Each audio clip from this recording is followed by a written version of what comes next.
ईशान किशन ने अपने T20I career की पहली सेंचुरी बना दी है और ना सिर्फ सेंचुरी बनाई है बल्कि वर्ल्ड कप की टीम में अपनी जगह भी बना लिया भाई। मैं बता रहा हूं ईशान किशन के लिए इससे ज्यादा चीजें अच्छी और नहीं हो सकती। इसमें देखो सबसे इंपॉर्टेंट चीज ये तो है कि ईशान किशन की परफॉर्मेंस आ रही है, बट उससे भी इंपॉर्टेंट चीज ये है कि ईशान किशन जिनकी जगह पर टीम में आ सकते हैं ओपनिंग स्पॉट पर, संजू सैमसन, उनकी परफॉर्मेंस नहीं आ रही है। अब संजू सैमसन के लिए सबको बुरा तो लग रहा है, लेकिन ईशान किशन के लिए खुशी भी हो रही है। और सब, मैं कह रहा हूं भाई, यहां पे कोई डिबेट ही नहीं बनता। और अगर किसी ने डिबेट करी तो आ जाओ भाई, मेरे से डिबेट कर लो कि Sanju Samson T20I world cup की स्क्वाड में जगह डिजर्व नहीं करते और ईशान किशन की जगह तो बिल्कुल नहीं। भाई ईशान किशन का भी सिंपल है यार, ओडीआई में डबल 100 लगाया था लेकिन उसके बावजूद टीम से ड्रॉप कर दिया। उनका सेंट्रल कॉन्ट्रैक्ट छीन लिया बीसीसीआई ने। तो ईशान किशन ने कहा कि भाई ठीक है, एक डबल सेंचुरी से मेरी जगह नहीं बन रही ना, तो मैं वापसी करूंगा 1 2 3 4 सेंचुरीज के साथ नहीं, 7 सेंचुरीज के साथ। सबसे पहले उन्होंने बूची बाबू टूर्नामेंट में सेंचुरी लगाई,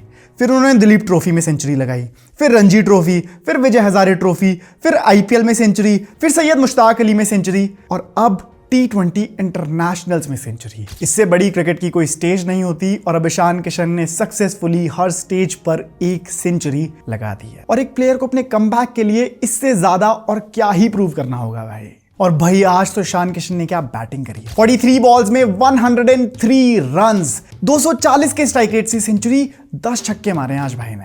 न्यूजीलैंड के बॉलर्स ईश सोडी, सैंटनर, जेमिसन, सबकी 12 13 15 की इकॉनमी आई है भाई। आज सबकी कुटाई हुई है और इस तरीके से इंडिया ने बनाए 271 रन्स, यानी कि ये इंडिया का 3rd हाईएस्ट T20I टोटल था। और भाई 12वें ओवर में जब ईशान किशन ने 28 रन्स मारे थे ना भाई, मैं बता नहीं सकता, पर इतना कॉन्फिडेंट, इतना अग्रेसिव और इतना इन कंट्रोल T20I बैटर बहुत कम देखने को मिलता है। और फिर तो जो उनकी सेंचुरी पे सेलिब्रेशन पे वो कूदे और फिर हार्दिक पांड्या दूसरी तरफ से कूदे, भाई देख के मजा आ गया है। और एक इंटरेस्टिंग चीज बताऊं कि अपनी 50 पूरी करने के बाद ईशान किशन जो सेंचुरी तक पहुंचे, यानी 51 से लेकर 100 तक जो उन्होंने रन बनाए, वो सिर्फ 14 बॉल्स में। और ये भी अपने आप में एक रिकॉर्ड है क्योंकि ये इंडिया के लिए 3rd फास्टेस्ट था। इनसे ज्यादा तेज सिर्फ अभिषेक शर्मा और रोहित शर्मा ही कर चुके हैं। और भाई देखो यार, ईशान किशन का ओपनिंग स्पॉट बनता भी है क्योंकि इस सीरीज में 53 के एवरेज से रन्स बनाए हैं।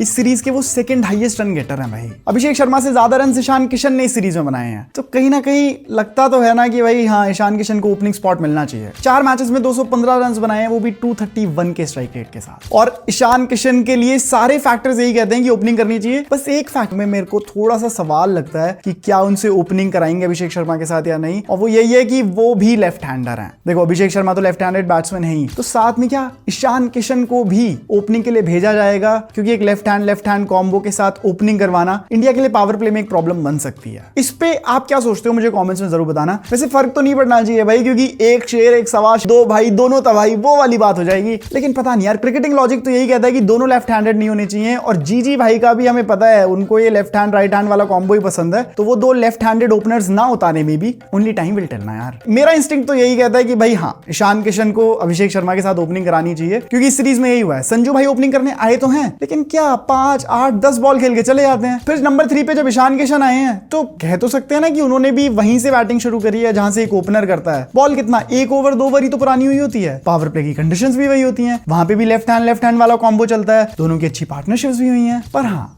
अब ये तो भाई वक्त ही बताएगा कि कौन करेगा अभिषेक शर्मा के साथ ओपनिंग। आपको क्या लगता है कि कौन होना चाहिए अभिषेक शर्मा के साथ ओपनर, ईशान किशन या संजू सैमसन? मुझे कमेंट्स में बता दो जरा। बाकी अब बात कर लेते हैं यार संजू सैमसन के बारे में भी। उनका बैटिंग स्टैंस बहुत स्टिफ लगता है, उनका फुटवर्क दिखता ही नहीं है, ऐसे कंफ्यूज सी बैटिंग करते हुए दिखते हैं।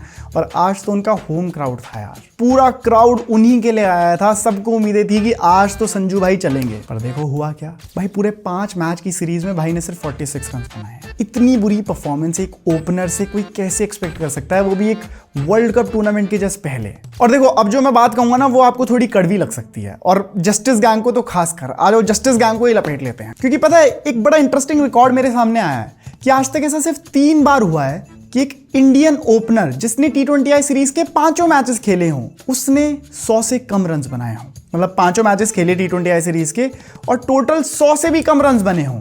और ये 3 बार पता है किस किसने किया है? 2 बार तो हमारे संजू भाई ने किया है, जो जस्टिस गैंग के लीडर हैं, महालीडर। उनकी फैन क्लब से ज्यादा जस्टिस मांगने में पिछले 10 साल में और कोई प्लेयर नहीं रहा है। लेकिन पता है एक और कौन सा प्लेयर है इस लिस्ट में? हमारे जस्टिस गैंग के दूसरे प्रवक्ता, दूसरे नेता, ऋतुराज गायकवाड़। यार ये कैसे कैसे रिकॉर्ड्स मेरे सामने आते हैं भाई, ना चाहते हुए भी मेरे को इतना गुस्सा आता है ना। और अब तो दोनों भाई सीएसके में और इकट्ठे हो गए हैं। धोनी भाई ने जितनी लेगेसी बनाई थी ना 5 ट्रॉफी जीत के, ये दोनों देख लेना उनकी लेनी देनी कर देंगे। मैं तो कह रहा हूं भाई सीएसके के good days are over now. अब तो ऋतुराज गायकवाड़ और संजू सैमसन जैसे महानायक प्लेयर्स आएंगे, पता नहीं क्या करेंगे यार सीएसके का भी। चलो वो भी that's a discussion for another day, उसकी आईपीएल में बात करेंगे। पर ईशान किशन का एक कीपिंग वाला एंगल भी बड़ा ना थोड़ा ट्रिकी तो है, क्योंकि आज उनकी कीपिंग अच्छी नहीं थी। ऐसे लग रहा था यार वो बहुत टाइम बाद कीपिंग कर रहे हो और टच में ही नहीं लग रहे थे कीपिंग में। मतलब बैटिंग में उन्होंने जितना इंप्रेस किया, कीपिंग में उतना ही नेगेटिव इफेक्ट भी दिखा दिया था। पर चलो ईशान किशन की keeping is not that much of a concern. बाकी आपको ईशान किशन की कीपिंग कैसी लगी मुझे कमेंट से बताना। अब देखो ईशान किशन तो इस सीरीज के सेकंड हाईएस्ट रन गेटर थे। आप पूछोगे कि भाई हाईएस्ट कौन था, तो बात कर लेते हैं इस टीम के कैप्टन सूर्य कुमार यादव, या मैं कहूं कि इस सीरीज के man of the series Surya Kumar Yadav. क्योंकि भाई सूर्य भाई की फॉर्म वापस आ गई है। ऐसा लग रहा है कि सूर्य भाई की च्युइंगम का सॉफ्टवेयर अपडेट हो गया है भाई। 5 मैच की सीरीज में 350+ स्कोर्स, इस सीरीज के highest run getter, man of the series. 5 match में भाई ने 242 रन बनाए हैं, वो भी 196 के स्ट्राइक रेट के साथ। अभिषेक शर्मा, ईशान किशन बड़े बड़े प्लेयर्स से आगे रहे हैं इस सीरीज में। और भाई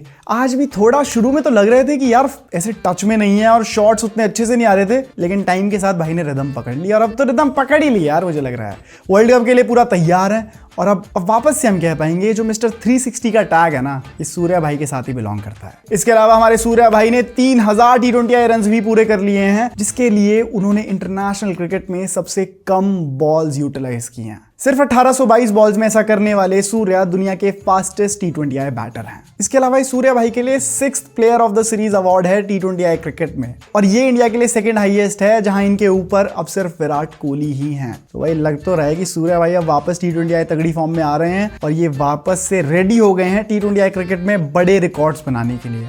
वो जो इनके करियर की शुरुआत में लगता था ना, वो जो 4 सेंचुरीज आ गई थी और सब कह रहे थे कि ये सारे रिकॉर्ड्स ही इधर उधर कर देंगे, अब वापस लगने लग गया है। वो बीच में वो जो 1-2 साल का रफ पैच आ गया था ना, अब थैंकफुली वो ओवर हो गया है। बाकी भाई देखो इंडियन बैटर्स की तो सिर्फ बात नहीं कर सकते, न्यूजीलैंड बैटर्स पे भी नजर डालनी पड़ेगी। फिन एलन ने क्या बैटिंग करी है यार आज। 210 के स्ट्राइक रेट से 80 रन बनाए हैं और एक टाइम पर इंडियन बॉलर्स को बहुत तगड़ा उधेड़ दिया था भाई। ऐसा लग रहा था कि इंडियन बॉलर्स इतने रन कैसे कंसीड कर रहे हैं, ये तो हमने पहले कभी देखा ही नहीं है। जैसे जसप्रीत बुमराह ने अपनी T20I करियर में आज सबसे ज्यादा रन कंसीड किए हैं, और ये अपने आप में एक बड़ा रिकॉर्ड है। क्योंकि T20I वर्ल्ड कप में जाते हुए हमारी बैटिंग तो बहुत स्ट्रांग दिख रही है, लेकिन बॉलिंग उतनी स्ट्रांग नहीं दिख रही। हाँ हम विकेट्स ले पा रहे हैं और कहीं ना कहीं हम मैचेस जीत भी पा रहे हैं, लेकिन जो कॉन्फिडेंस इंडियन बॉलर्स में यूजुअली दिखता था ना, स्पेशली जस्सी भाई में, जहां वो एट विल विकेट्स लेते थे, और चाहे अगर विकेट्स भी ना ले तो एटलीस्ट रन्स तो इस तरीके से नहीं खाते थे ना, अब रन्स खाने लग गए हैं। ये थोड़ा चिंता का विषय है। मुझे लगता है कि इंडियन बॉलिंग को इस पे थोड़ा काम करने की जरूरत है शुरू के वर्ल्ड कप मैचेस में, ताकि जब हम बड़े मैचेस में जाएं, नॉकआउट स्टेज में जाएं, फाइनल्स की तरफ जाएं, तब हमारी इंडियन बॉलिंग भी मैच में हो। क्योंकि यार इवेंचुअली 2024 का T20I वर्ल्ड कप हम जो जीते, फाइनल मैच हम जीते तो इंडियन बॉलर्स की वजह से ही ना, क्योंकि एक टाइम पे 30 बॉल में सिर्फ 30 रन डिफेंड करने थे, वहां से इंडियन बॉलर्स ने मैच बदला। और अगर वैसा ही कुछ हम इस वर्ल्ड कप में भी देखना चाहते हैं, बॉलर्स को वापस अपना एस गेम लाना पड़ेगा, स्पेशली जस्सी भाई को, क्योंकि वर्ल्ड कप टूर्नामेंट्स में हमारी बॉलिंग उन्हीं के कंधों पर चलती। पर भाई अर्शदीप भाई ने कहा कि अरे सारा वजन जस्सी भाई को नहीं उठाने दूंगा, थोड़ा काम हमें भी करने दो। अपने 4 ओवर्स में 51 रन कंसीड करवा दिया आज अर्शदीप भाई ने। पहले 2 ओवर्स में 40 रन पड़ गए थे। भाई दिमाग खराब मैं का यार, हमारे प्रीमियम फास्ट बॉलर्स को प्रीमियम फास्ट बॉलर्स कैसे बना दिया न्यूजीलैंड ने, इतने रन कैसे पिल रहे हैं। बट फिर अर्शदीप भाई वापस गेम में आए, 51 रन तो खा लिए, लेकिन साथ ही अपना पहला 5 विकेट हॉल भी ले लिया। वो देख के लगा कि हाँ भाई इंडियन बॉलर्स अभी भी हैं, और हाँ थोड़े बहुत इधर उधर बुरे दिन तो हर प्लेयर के हो सकते हैं, लेकिन नहीं भाई अर्शदीप सिंह यूं ही नहीं हाईएस्ट विकेट टेकर वाले बॉलर हैं। कुछ तो उनका गेम में अंदाज है। और यार ऑनेस्टली मैं तो वेट कर रहा हूं उनकी स्नैपचैट स्टोरीज देखने का, क्योंकि इसके बाद वो जो स्नैपचैट पे इंस्टाग्राम पे कहानी बताएंगे ना इस मैच की,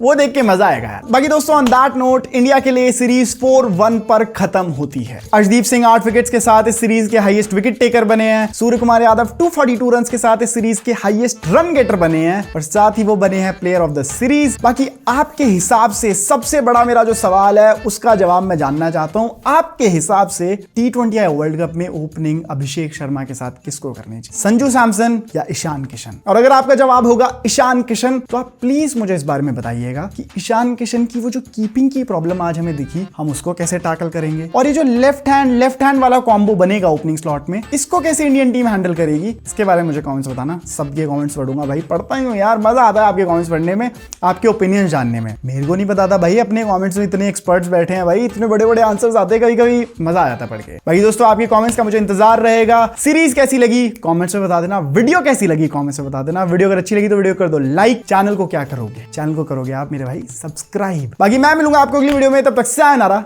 बाय बाय।